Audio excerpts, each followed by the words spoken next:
Let's kick it right off and let's dive in. And I first want to look at Clemson versus Georgia. They played in 2021, and I was watching this game all fired up, excited, passionate, and it was that way the whole time, despite the fact that the score was 10-3 Georgia, final score, and there was only 6 total offensive points scored. Only 6. No touchdowns, -1. A defensive touchdown. A pick 6 by Christopher Smith. And Clemson finished 10-3. They were a top 15 team that year by rankings. In all honesty, they were probably top 20, top 15. They were like a better version of Iowa. Very strong on defense, very weak on offense. Though that year they had a better defense and a better offense than Iowa, which I think makes the analogy not even a faulty one. I think it's a perfect analogy. They were like a much better edition of Iowa. Georgia had the number 1 defense in the nation, and they had a top 5 offense that year, and they were the best team in the country by a significant margin, going 14-1.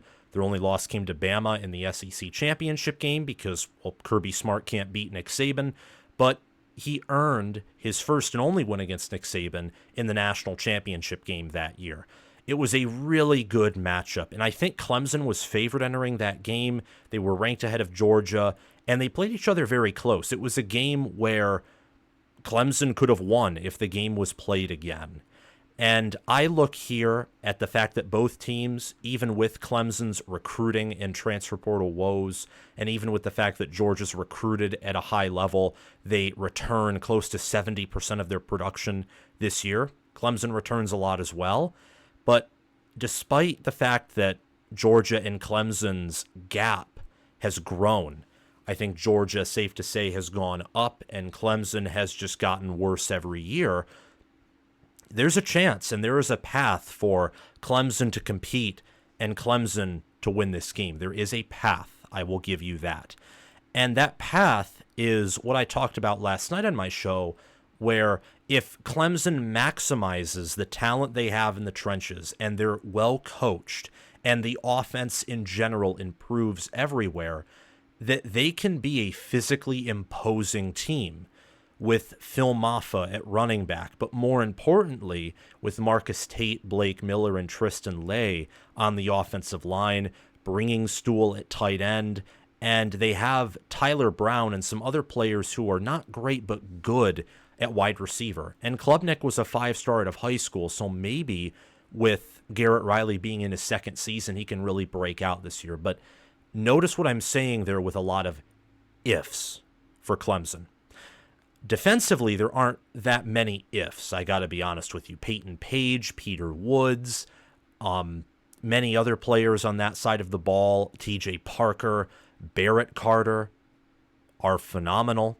And at secondary, Avion Terrell, Jaden Lucas, Khalil Barnes, and RJ Mickens, they have one of the better secondaries in college football. Great linebacker play, strong on the defensive front. They had a really good defense last year, the best in the ACC, and it's been that way for quite some time. Yeah, they were at Florida State's level, and I would say, given the efficiency numbers, they were actually perhaps better than Florida State last year, especially when you look at the fact that Florida State had an offense and Clemson's offense was very inconsistent and very inefficient. I was talking defensively. Of course, Florida State was much better than Clemson last year. But that is how Clemson can win. They have really good players, and they're very strong in the trenches. But Georgia is also very strong in the trenches. And more importantly, Georgia is returning a quarterback in Carson Beck, who is a veteran, who's looked at as maybe the top quarterback in terms of NFL talent entering the 2025 NFL draft. He threw for almost 4,000 yards last year, 3,941 to be exact, 24 touchdowns, 6 interceptions, a top 5 QBR to end the year, whereas Cade Klubnik was not even top 50. But Beck was only sacked 10 times. 10. And a great part of his offensive line returns. I know they lose Cedric Van Pran and Amarius Mims to the NFL draft, and Mims was a first-round talent, first-round selection. However, You look at what they return at guard with Tate Ratledge, with Dylan Fairchild, with Micah Morris. At guard, they bring back Xavier Truss and Ernest Green III. And I'm high on Jared Wilson, their starting center. And factor in, they brought in Trevor Etienne, who's nearly, I believe, a 1,000-yard rusher at Florida. They bring in Colby Young from Miami. They bring back Dominant Lovett, Dylan Bell at wide receiver, Oscar Delp at tight end. They bring in Ben Urasek, who's a good tight end at Stanford. And that's just the offense. You look at defense. Nazir Stackhouse and Warren Brinson come back. Michael Williams is back. Their linebacker room returns Smile Munden Jr. and Jalen Walker and C.J. Allen, I think, are ready to step up. And Malachi Starks and Dalen Everett's back. Also, Peyton Woodring, one of the best kickers in the country last year, returns, and Dylan Bell's a pretty good returner as well. So I look at all of this to simply say that Georgia is basically better than Clemson at every position. So there's a path for Clemson to win, but from what we gather in terms of information and in terms of what we know about these two teams, it looks like Georgia is not just the better team, but the way better team, because they are superior in either a small way or a big way at every position. And that is why I have Georgia covering, and I have them winning big. The spread is 13.5 in Georgia's favor. I think they win big. Again, like 41-17. Clemson competes a little bit early, but in the second quarter, second half at the latest, Georgia will pull away. They'll pull away big time. And the reason I say that, because, look, Clemson could play close, and Clemson will be good in the trenches. In fact, Clemson could be better on the defensive line. I'm going to take back what I said earlier. Clemson, I think, overall has the better defensive line than Georgia, slightly. At least in terms that they bring back Peter Woods and Peyton Page, and they have TJ Parker in there as well, and they've recruited exceptionally well there. But they do lose a lot. So I'm kind of walking back and forth between whether Georgia or Clemson has the better D-line.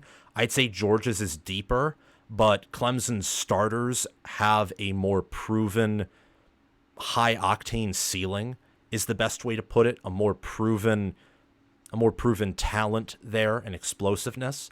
But that's really it, outside of maybe linebacker. And I'd argue Georgia is deeper and also on an average basis better at linebacker. Yes, Clemson does bring back Barrett Carter at linebacker, but they have a lot of guys who need to come up and support Barrett Carter there as well. Georgia, meanwhile, has like 3 proven linebackers, and Jamin Dumas Johnson, who transferred to Kentucky, he could have been a 4th proven linebacker. Very good linebacker. He just wanted more playing time, and that's why he left for Kentucky. Georgia is deeper. Georgia is better coached. They're more explosive. They have recruited better. They are just the superior team in every way. And you got to factor in with Cade Klubnik and with Phil Maffa being there, and there's not much depth at quarterback, running back. The wide receivers are questionable. You wonder, like, what can Clemson do? How can they move the ball on Georgia's defense? How can they? And I don't know the answer to that question exactly. I don't. So that is why, at the end of the day, I am picking Georgia to win big. I think they win. I think they cover. I think Carson Beck will eventually, with his receivers and tight ends, wear down that linebacker and secondary group.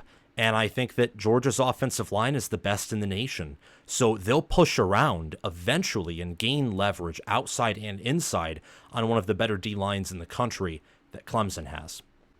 Thank you for watching this cut of Touchdown Talk. Remember to like the video, subscribe to the channel, click the notification bell, comment your thoughts down below, and share this video around to other college football fans. I want to give a special shout out to my Patreon members for sponsoring this channel and video. Thanks to Crash2488 and Brasco Rascal for being Heisman members. Thanks to Chris Lane, Connor Little OH, Ismar, and Tyler Nye for being All-American members.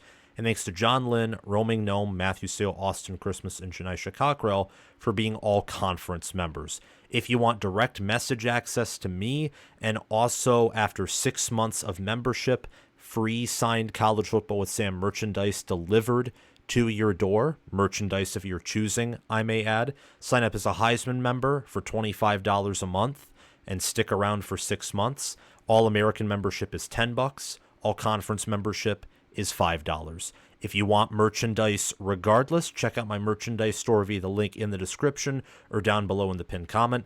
It's high quality stuff. I wear it for all of my streams, and that's because it's comfortable, high quality, athletic, stretchy. It's really good clothing, and I encourage you to check out my merchandise store along with my Patreon page, which are in the links in the description and in the pinned comment. Have a great day, guys, and I will see you in the next one. Bye-bye.